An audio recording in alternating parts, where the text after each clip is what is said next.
France Bleu Paris. France Bleu. 8h15, l'avenir des contrats aidés sur France Bleu Paris avec votre invité Noé da Silva. Vous recevez Julien Bayou, porte-parole Europe Écologie Les Verts et conseiller régional IDF. Bonjour Julien Bayou. Bonjour. Merci d'être avec nous ce matin. Vous donnez rendez-vous tout à l'heure à 13h devant le Conseil d'État. Pourquoi ? En fait, il y a eu une décision au cœur de l'été du gouvernement de geler les contrats aidés. En fait, un gel, ça veut dire très concrètement que les personnes qui devaient être renouvelées, qui comptaient tout naturellement faire leur rentrée, par exemple, avec un emploi, c'est pas un gel, c'est qu'en fait, elles sont virées. C'est pas renouvelé. Par exemple, à la mairie de Grande-Synthe, depuis mi-août, c'est 25 contrats qui n'ont pas été renouvelés. Donc, des personnes qui sont maintenant au chômage, dans une ville où il y a déjà beaucoup de pauvreté. Et puis, c'est le service public qui en pâtit. Et donc les bénéficiaires et les personnes les plus en difficulté qui en pâtissent. Mais que peut-il se passer aujourd'hui à 13h ? Aujourd'hui, on a une audience, un référé suspension, c'est-à-dire quand vous avez à la fois une urgence et puis un doute sur la légalité de la décision, vous pouvez demander au juge d'agir plus rapidement que la moyenne, on va dire, en quelques semaines, pour faire cesser temporairement cette mesure. Et nous, c'est tout ce qu'on demande. C'est-à-dire que c'est possible d'avoir un débat sur les contrats aidés. Il faut plus de formation, plus d'accompagnement, il faut des contrats plus longs. Mais ce n'est pas possible de les stopper du jour au lendemain, en fait. Et il y a notamment, je pense à cette association d'anciens combattants, qui a appris pendant les congés de l'association que la personne qu'ils avaient embauchée pour le 21 août, finalement, a été refusée. Et donc, le jour où ils ont réouvert l'association, le 21 août, la personne qui remplaçait une personne qui était partie en congé parental a appris qu'en fait, non, elle ne prenait pas sa prise de fonction, elle était juste virée parce qu'ils n'ont pas les moyens, sans ces contrats aidés, de mener leurs activités. Et c'est un exemple, mais il y a le sport amateur, il y a les maisons de retraite. Alors, on a beaucoup évoqué sur France Bleu, évidemment. On a fait des reportages dans beaucoup d'associations, beaucoup de mairies. On a reçu également de nombreux maires qui disent qu'il y a des conséquences très concrètes sur la rentrée scolaire.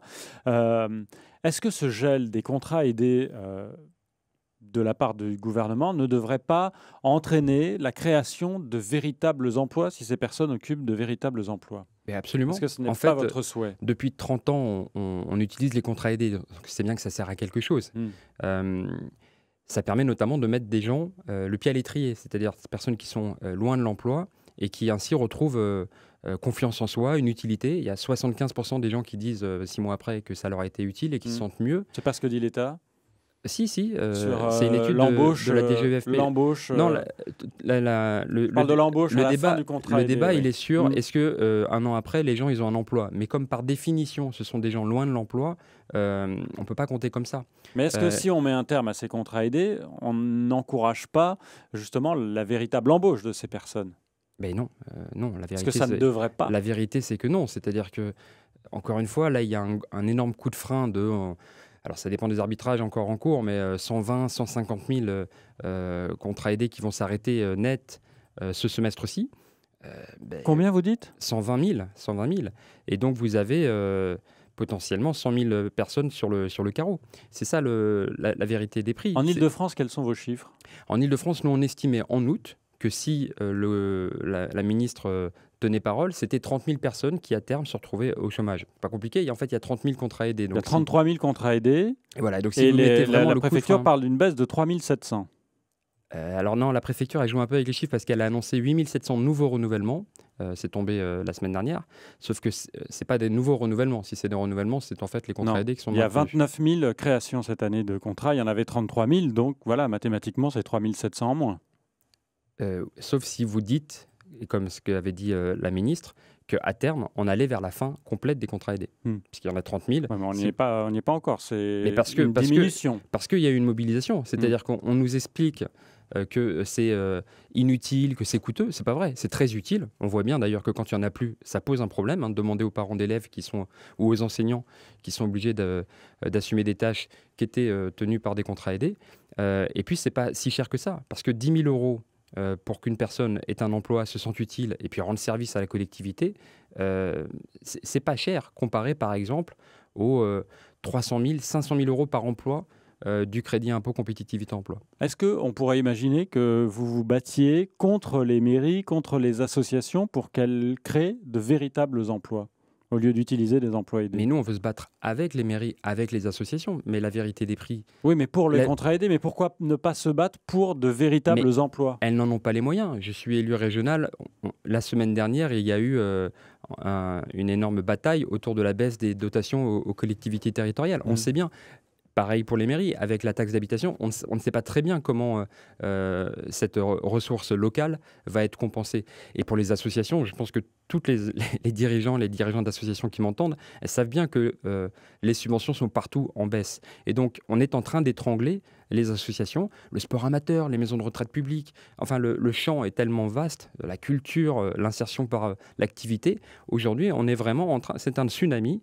Et la baisse des contrats aidés, c'est une espèce de dernier clou sur le cercueil de l'action associative. Est-ce qu'on aura la réponse aujourd'hui de la part du Conseil d'État? On l'espère sous 48 heures. Sous 48 heures.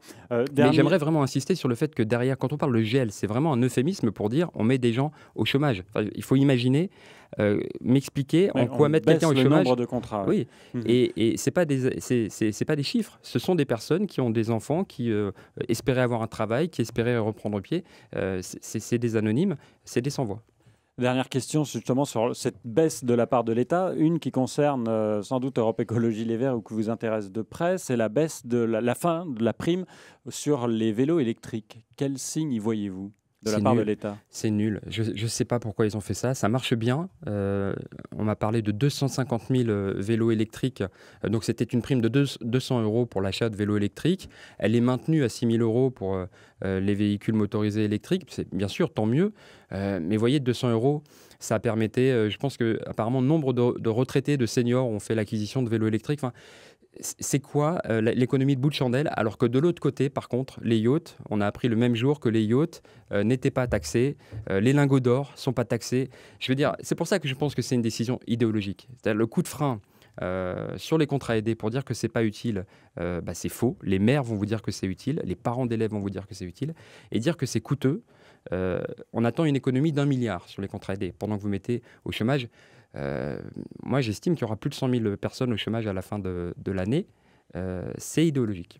Merci Julien Bayou pour ces explications. Je rappelle que vous êtes porte-parole d'Europe Écologie Les Verts, conseiller régional Île-de-France et que vous donnez rendez-vous devant le Conseil d'État cet après-midi à 13 h. Je vous souhaite une bonne journée. Merci beaucoup.